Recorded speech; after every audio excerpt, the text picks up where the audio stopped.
notion qu'on entend souvent parler actuellement, c'est cette espèce, je dirais, Nancy, de dualité entre est-ce que nous sommes un corps, est-ce que nous sommes de l'énergie. Moi, je vois passer beaucoup de posts aussi sur les réseaux sociaux. Ah, nous sommes de l'énergie dans un corps.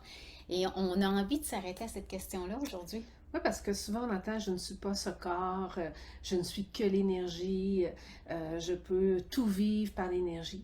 C'est vrai et faux. T'sais. Et c'est là qu'il faut comprendre aussi tout le don spirituel du discernement, comment il est important. Parce que lorsqu'on propage ces paroles qui sont ni vraies ni faux, OK? Faut savoir à quelle audience on s'adresse aussi, à quelle personne. Et on ne sait pas quand on est sur les réseaux sociaux. Mais non, on ne sait pas. C'est tellement vaste, ces audiences-là. Donc, ça peut être interprété de multiples façons. Multiples façons, dont des gens vont dire je ne suis pas mon corps, donc vont vivre des expériences extatiques, Mhm. OK? Donc d'extase, de vivre en dehors de ce corps-là. Donc de ne pas accepter que je suis dans mon corps, de dire je suis tellement énergique que je ne suis plus là. Et ça devient aussi un peu problématique parce que si tu n'es plus du tout dans ton corps, jamais, ben ton corps, il va mourir. Ben oui, parce que nous sommes en fait des êtres incarnés. C'est notre réalité ici, c'est l'incarnation. Alors, tu vois, c'est intéressant parce qu'en même temps qu'il y a des gens qui disent, ah, je suis pas mon corps, je suis que de l'énergie, mais en même temps, ces mêmes personnes-là vont faire des exercices d'ancrage. Oui, j'entre dans mon corps, je m'ancre à la terre-mère, mais la terre-mère, c'est tellement un corps aussi qui, ensemble, oui, on est énergie. Et on a parallèlement l'opposé qui est je vis mon corps de souffrance. Je suis mon corps de souffrance. Tu sais, on a eu ça beaucoup Oui, oui, par le oui. passé également. Certains, fait, quand on vit une douleur, on se laisse complètement envahir par la douleur. Donc, je ne suis plus l'énergie. Donc, je ne m'élève plus Ouais. au-dessus de mon corps et je ne vis que la souffrance. Ben, je pense que la souffrance, c'est ça qui nous rappelle justement que nous ne sommes pas que de l'énergie, que nous sommes un corps. Alors, et c'est pour ça, tu sais, le discernement, Nancy, puis certains vont parler du gros bon sens de la vie, hein, Oui. de dire, écoutez, tant qu'on va être ici dans cette réalité d'être incarné, c'est de danser, de composer avec ça, mais on ne peut pas faire du déni de l'incarnation, on ne peut pas faire un déni de notre corps. Non, puis souvent, on dit souvent un grain de sable dans le soulier, là, tu sais, quand on a une roche dans ton soulier, un caillou, marche avec un caillou. Tu as beau être énergie, mais le caillou, à un moment donné, il va faire mal à ton corps. Donc, je peux, par mon esprit, m'élever pour Ouais. ne pas vivre la souffrance pendant un moment. C'est vrai et c'est utile pour la guérison, pour l'émancipation, pour plein d'éléments. Mais si je ne considère pas ce caillou dans mon soulier, sur du moyen et long terme, mon pied va s'atrophier Exactement. et être estropié. Alors encore une fois, c'est une danse, hein? Donc Oui, c'est pas une dualité, c'est pas hmm, un opposé, c'est une danse entre c'est un cette. tout. Tu as raison, c'est un tout, hein? C'est un beau tout. Et puis du fait de dire nous sommes un corps, nous sommes aussi énergie. Maintenant, comment on danse avec tout ça? Comment on vit ça au quotidien dans le day-to-day? Donc, on va vivre une petite expérience qui va nous permettre d'émanciper la souffrance, mais en fait de plus l'accepter, parce qu'elle est dans le corps, elle est là, tu sais, elle est constamment là. Donc, on va juste se faire souffrir un peu. Donc, prêtez-vous au jeu. Donc, on va vraiment, oui, pincer, Oui, comme Marie-Josée, tu vas le faire. Vous allez fermer vos yeux aussi pour être en présence, et vous allez pincer votre peau. La tournée est vraiment pincée et être en observation de cette douleur-là. Cherchez où est cette douleur-là dans votre corps. Est-ce que cette douleur-là montre dans votre bras jusqu'à votre cou? Vraiment, observez. N'êtes-vous pas un espace qui accueille ce bras de cette sensation? Donc, laissez aller maintenant. Juste observez qu'est-ce que ça fait sans le pincement. Et repincez-vous encore. Refaites une pression. Et cette sensation, qui est douloureuse, ou plus ou moins, vont et viennent, n'est-ce pas? Tu sais, quand vous arrêtez, ça vient, ça... Bon, donc l'espace dont vous êtes témoin change-t-il? Simplement observer, accueillir cette conscience que vous avez qui est immuable dans l'accueil du passage de la sensation. Baissez encore un petit peu plus fort votre peau Et quel espace occupe cette sensation maintenant? Est-ce que la sensation est enfermée? Ou est-ce que votre espace même s'est renfermé dans la sensation de douleur?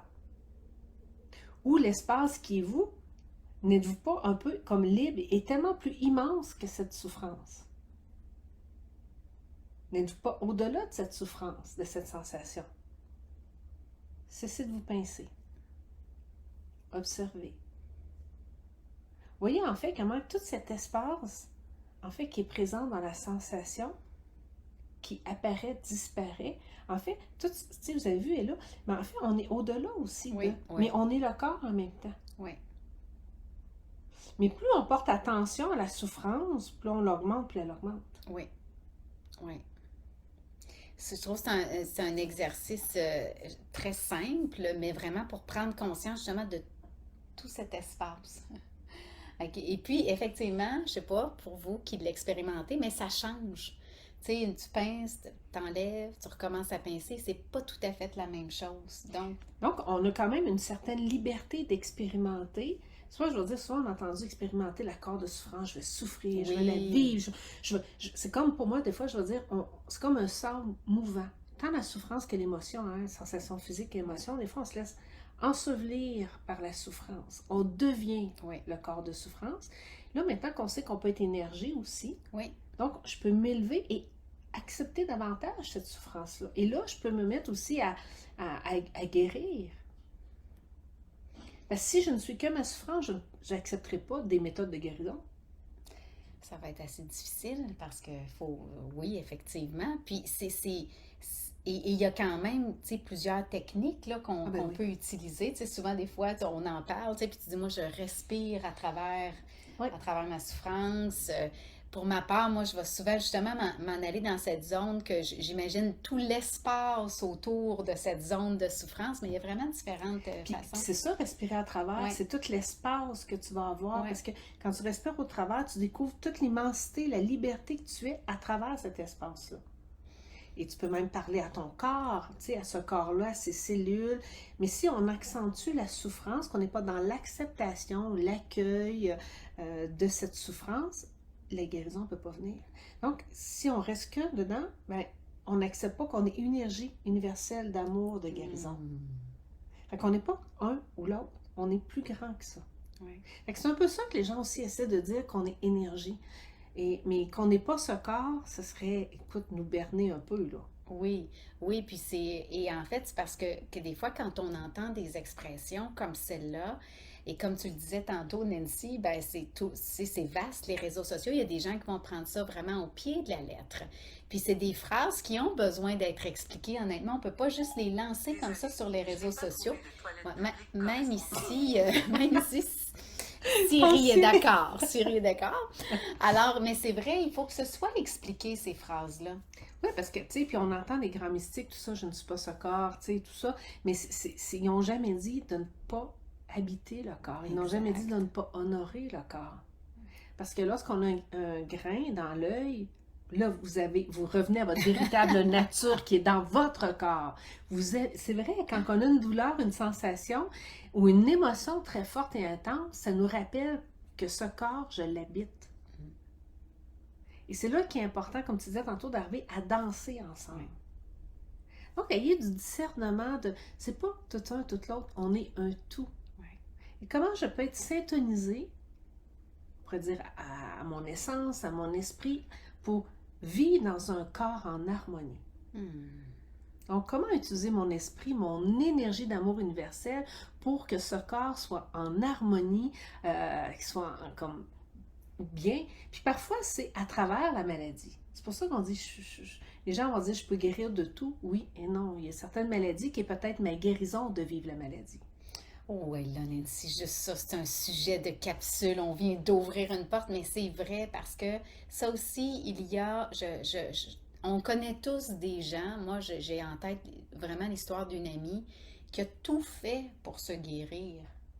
Mais elle est quand même décédée de son cancer, tu sais. Et ça fait comme partie des mystères, du mystère, des choses qu'il n'y a pas, il y a pas d'explication à ça. Alors effectivement, des fois, on est un peu dans une pensée magique par rapport à la guérison. Qu'est-ce que la guérison au Ouais. final? Est-ce que c'est juste le corps ou s'il y a plus que ça encore?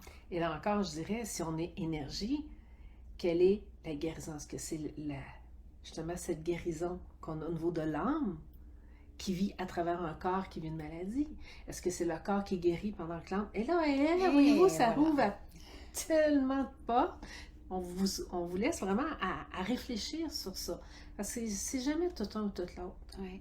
Et tout dépendamment où on est rendu dans notre pratique spirituelle, dans notre chemin, aussi notre chemin, notre voie, et comment on a été guidé, ça vient changer. Et ça, c'est important de le respecter aussi. Très important parce que il y a nos propres repères. Puis c'est ça le but, Nancy, c'est d'arriver à avoir nos propres repères là-dedans à travers tout ça. Donc, c'est intéressant, commentez, laissez-nous un commentaire, dites-nous ce que ça amène comme réflexion pour vous, ou tout simplement la simple question, est-ce qu'on est énergie ou corps? Est-ce qu'on est énergie et corps? Est-ce qu'on est énergie et slash ou corps? Tu sais, il n'y a pas de fin à ça. Ça va être un plaisir pour nous de vous lire, de vous répondre.